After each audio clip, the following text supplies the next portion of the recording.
প্ৰথমেই টাইপাৰ কেন্দ্ৰীয় সমিতিৰ তৰফৰ পৰা অসমবাসী ৰাইজলৈ আমি ৰঙালী বিহুৰ আন্তৰিক শুভেচ্ছা জ্ঞাপন কৰোঁ। আৰু আজি আমি সংবাদমেল যোগেৰে খুব কম সময়ৰ ভিতৰত আমি কেইটামান কথা স্পষ্ট কৰিব বিচাৰিছোঁ। প্ৰথম কথাটো হ'ল যোৱা 10 এপ্ৰিল তাৰিখত আমি শিৱসাগৰত এখন বৈঠক বহিছিল আহোমৰ বহুকেইটা সংগঠন। আৰু এই সংগঠনকেইটা বহাৰ পাছতেই আমি এটা প্ৰস্তাৱ লোৱা হৈছিল।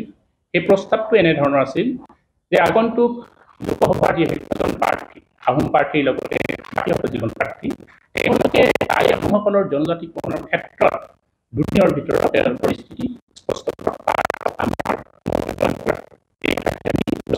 আমি লোৱা হৈছিল। আৰু বিগত সময়ত আমি তাৰ পিছতে দেখিলোঁ যে বিশেষ এখন সভাৰ কাৰণে গৌৰৱ গগৈ নিমন্ত্ৰণ কৰিছিল আহোমৰ কেইবাটাও সংগঠন। এখন চিঠিক লৈ অকণমান বিশেষ অসন্তুষ্টৰ কাৰণে তেওঁলোকে সেই সভালৈ নোযোৱা কথা অৱগত।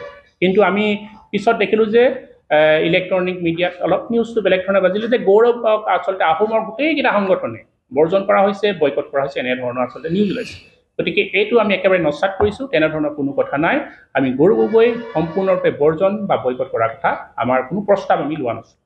গতিকে এই কথা আমি স্পষ্ট কৰিছোঁ। আৰু 2 নম্বৰ কথাটো হ'ল আগন্তুক যি লোকসভাৰ 19 তাৰিখে নিৰ্বাচন আহিছে, এই নিৰ্বাচনত আমাৰ তৰফৰ পৰা আমি কেইটামান আহ্বান জনাব বিচাৰিছোঁ যে মূল যি দাবী আমাৰ যি জনজাতিকৰণ, এই জনজাতিকৰণ লৈয়ে আজি প্ৰায় 29টা বছৰ আমি সংগ্ৰাম কৰি আহিছোঁ নিৰৱচ্ছিন্নভাৱে। কোনো ধৰণৰ কম্প্ৰমাইজ নকৰাকৈ আমি এই সংগঠনটো আগবঢ়াই নিছোঁ মূল যিটো দাবী।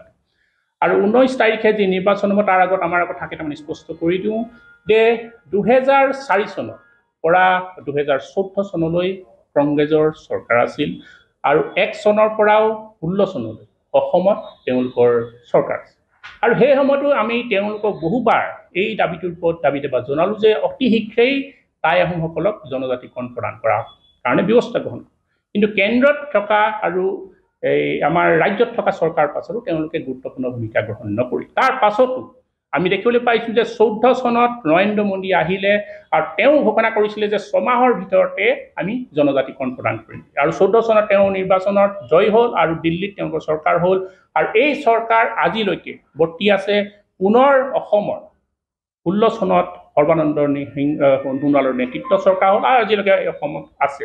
আৰু এই দাবীৰ ওপৰতো আমি তেওঁলোকক বহুবাৰ স্মাৰকপত্ৰ বহুবাৰ তেওঁলোকক লগ পাইছোঁ, বহুবাৰ এনে দাবী পূৰণ কৰিবৰ ক্ষেত্ৰত দাবী জনালোঁ।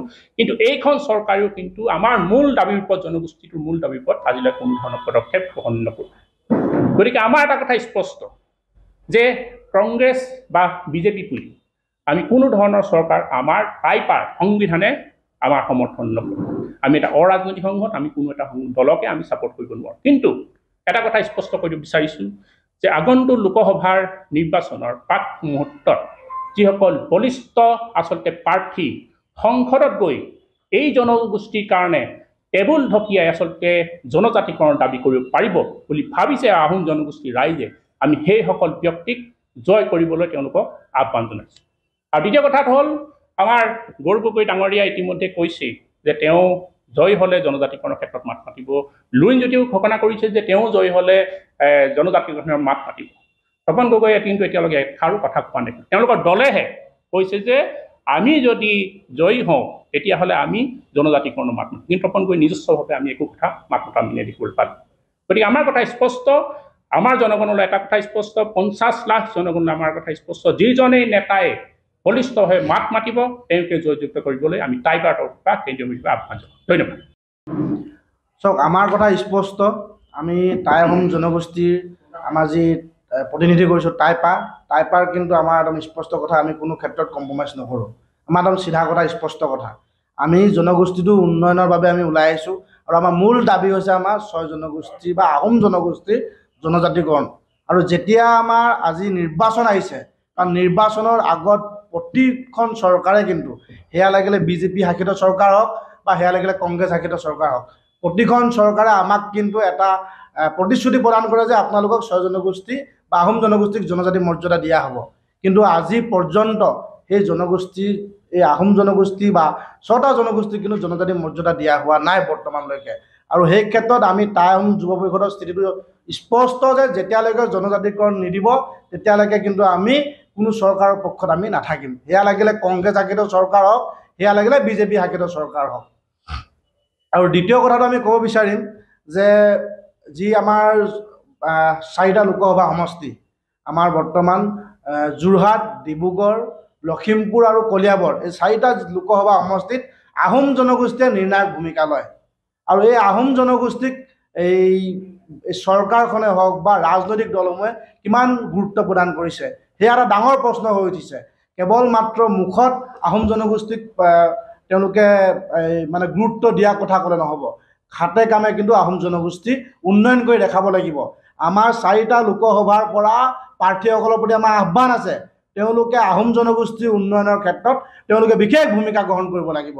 তেওঁলোকে কেৱল এই নিজৰ মানে ৰাজনৈতিক দলৰ লোকসকলক তেওঁলোকে চিনাক্ত কৰি তেওঁলোকে সা সুবিধা প্ৰদান কৰিব, তেনেকুৱা হ'লে নহ'ব। আমি বিচাৰিম যে উজনি অসমৰ উন্নয়ন হ'ব লাগিব। আজি আমি উজনি অসমৰ পৰা, আপোনালোকে চাওক, উজনি অসমৰ পৰা আমি বিজেপি শাসিত চৰকাৰখনক 33টাকৈ আমি চিট দিছোঁ উজনি অসমৰ পৰা। মধ্য অসম আৰু নামনি অসম মিলাই মাত্ৰ 30খন চিট দিছে। আৰু তাৰোপৰি আমি বিজেপি গঠনত আমি সহায় কৰিছোঁ উজনি অসমৰ ৰাইজে। আৰু তাৰোপৰি যদি আমি ক'ব যাওঁ, আমি কয়লাৰ পৰা, অইলৰ পৰা, গেছৰ পৰা কিন্তু সবচে বেছি ৰেভিনিউ দিছোঁ উজনি অসমে।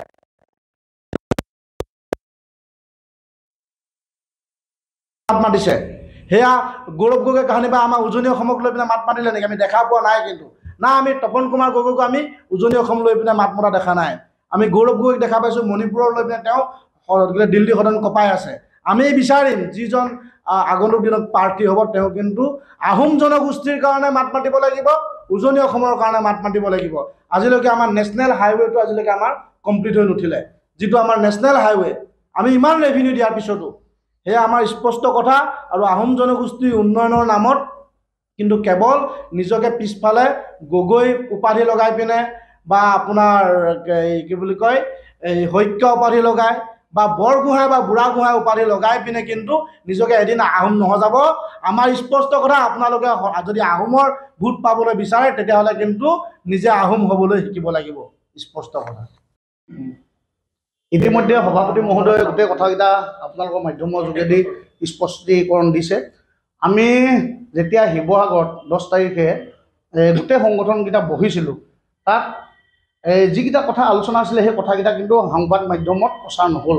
কিন্তু এটা বিতৰ্ক নিউজ ওলাই গোটেই আহোম জনগোষ্ঠীৰ মাজত এটা বিভ্ৰান্তি সৃষ্টি কৰিছে। এই বাৰ্তাটো হৈছে যে সেই সভাখনত গৌৰৱ গগৈক বৰ্জন কৰা কিছুমান সিদ্ধান্ত লোৱা বুলি অপপ্ৰচাৰ চলিছিলে। আমি আপোনালোকৰ মাধ্যমৰ যোগেদি এটা কথা স্পষ্ট কৰি দিওঁ, আমাক সেই যি কংগ্ৰেছে সভাখনলৈ নিমন্ত্ৰণ জনাইছিলে বুলি কথাটো ওলাইছে, টাইপাক কিন্তু কোনো কংগ্ৰেছে নিমন্ত্ৰণ জনোৱা নাছিল।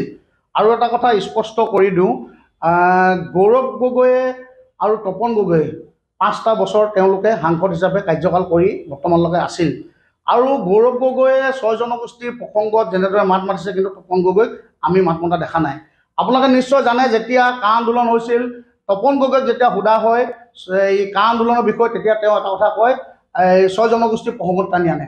তেওঁ যেতিয়া 6 জনগোষ্ঠীৰ প্ৰসংগটো টানি আনে, তেওঁ দিল্লী গৈ পিনি সদনত কিয় এই কথাকেইটা 6 জনগোষ্ঠীৰ প্ৰসংগত টানি আনিলে? আমি এতিয়া ৰাইজক আহ্বান জনাইছোঁ, এজন যোগ্য ব্যক্তিক যাতে যোৰহাট সমষ্টিৰ পৰা আৰু ডিব্ৰুগড় সমষ্টিৰ পৰা এনে এজন ব্যক্তিক পঠিয়াবলৈ, যিজন ব্যক্তিয়ে যাতে 6 জনগোষ্ঠীৰ প্ৰসংগটো প্ৰথমতে সদনত গৈ উত্থাপন কৰে। আমি দুটা কথা স্পষ্ট কৰি দিওঁ, প্ৰত্যেকখন চৰকাৰে এই জনগোষ্ঠীৰ কাৰণে সৰু দুই এটা কাম কৰিছে। আমি নকৰিছোঁ বুলি একেবাৰে আমি কোৱা নাই। যে ৱৰ্ল্ড হেৰিটেজ চাইট আজি হ'বলৈ গৈ আছে আৰু ৰংঘৰ প্ৰজেক্ট কৰিছে, আমি বুলি কোৱা নাই। কংগ্ৰেছৰ দিনতো আজি চুকাফা সমন্বয় আমি নাই কোৱা। কিন্তু আচলতে আমাৰ কথাটো হ'ল জনগোষ্ঠীৰ দাবী, সেইটো হৈছে আমাৰ ৰাজনৈতিক দাবী, সেইটো হৈছে জনজাতি। আৰু এটা সংগঠন আজি টাই আহোম যুৱ পৰিষদৰ জন্মই হৈছে এই দাবীটোৰ ওপৰত।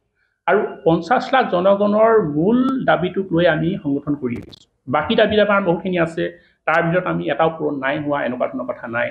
চৰকাৰে 2 এটা সৰু সুৰা আমাৰ দাবী পূৰণ কৰিছে, আমি নাই ক'বলৈ। কিন্তু মূল দাবীটোৰ ওপৰত কিন্তু চৰকাৰে, প্ৰত্যেকখন চৰকাৰে প্ৰতাৰণা কৰি আছে। বিগত সময়ত আমি লোকসভা নিৰ্বাচন দেখিলোঁ, বিধানসভা নিৰ্বাচন দেখিলোঁ, ইস্তাহাৰত কিন্তু তেওঁলোকে বাৰে বাৰে উল্লেখ কৰে। কিন্তু চৰকাৰ 5 বছৰ পাৰ হোৱাৰ পাছতো তেওঁলোকে আমাক এই জনজাতিকৰণৰ দাবীৰ ওপৰত কিন্তু হুহুকা পিছুলা কৰি আছে। এতিয়াও আকৌ তেওঁলোকে কয় যে আমি আকৌ জনজাতিকৰণ দিয়া হয়। গতিকে আমাৰ স্পষ্ট কথা যে যি দাবীটোৰ ওপৰত আমি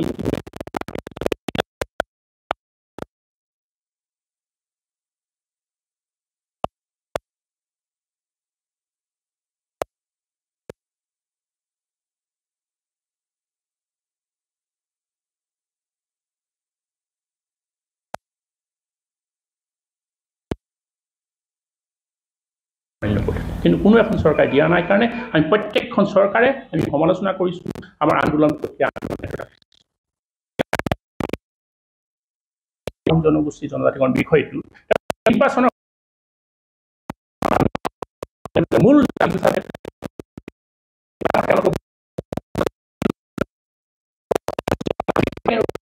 মাত মাতিব লাগিছে সভা তেওঁলোকে তেনেধৰণৰ কৰবাত কল আমাৰ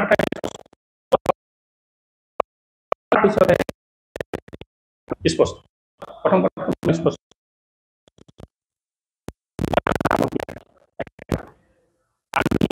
যে আমাৰ আহোমৰ জ্ঞানীসকল সৰহসংখ্যক লোকসভা নিৰ্বাচিত হৈ যাওক তেওঁ যিকোনো দলৰ হওক আমাৰ ক'বলৈ কিন্তু নিজৰ জ্ঞানীসকল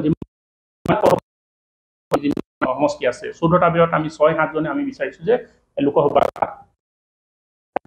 কিন্তু এতিয়া কথাটো হ'ল আমি যেটো কথা কৈছে যে কোনোবা এজন যোগ্য বা অযোগ্য এই কথাখিনি আপুনি যেটো কৈছে আমাৰ কথা স্পষ্ট যে গৌৰৱ গগৈ আজি 2টা কাৰ্যকাল তেওঁ কলিয়াবৰৰ পৰা তাত প্ৰতিনিধিত্ব কৰিছে আৰু তপন গগৈ এটা কাৰ্যকাল তেওঁ ইতিমধ্যে শেষ কৰিছে প্ৰায় শেষ কৰিছে কিন্তু 6 জনগোষ্ঠী জনজাতিকৰণৰ ক্ষেত্ৰত আমি এটা কথা স্পষ্ট দেখিছোঁ যেনে ধৰণে তেওঁলোকে তাত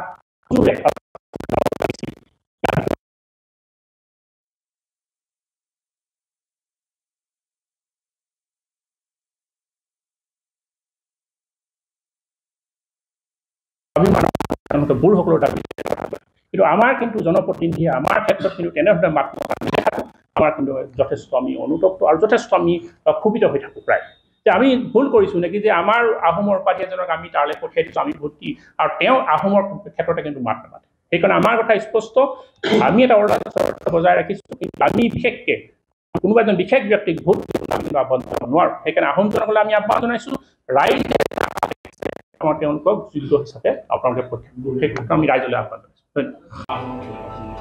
এখন চিঠিত অকণমান কেন্দ্ৰীয় থকা চৰকাৰ পাছতো তেওঁলোকে গুৰুত্বপূৰ্ণ ভূমিকা গ্ৰহণ নকৰি তাৰ পাছতো আমি দেখিবলৈ পাইছোঁ যে 14 চনত নৰেন্দ্ৰ মোদী আহিলে আৰু তেওঁ ঘোষণা কৰিছিলে যে 6 মাহৰ ভিতৰতে আমি নেতৃত্ব চৰকাৰ আজিলৈকে অসমত আছে আৰু এই দাবীৰ ওপৰতো আমি তেওঁলোকক বহুবাৰ স্মাৰকপত্ৰ বহুবাৰ তেওঁলোকক ৰঙাপাৰাবাসীৰ বাবে খুব খবৰ আপুনিও যদি দুচকীয়া বাহন ল'ব বিচাৰিছে তেন্তে এতিয়াৰে পৰা আৰু চিন্তাৰ কোনো প্ৰয়োজন নাই আপুনিও আহিব পাৰে ডিবিপি এছ'চিয়েটলৈ বাজাজ টু হুইলাৰ ডিলাৰ আমাৰ ঠিকনা ৱাৰ্ড নং 8 ঠাকুৰবাৰী ৰোড ডাকঘৰ ৰঙাপাৰা জিলা শোণিতপুৰ অসম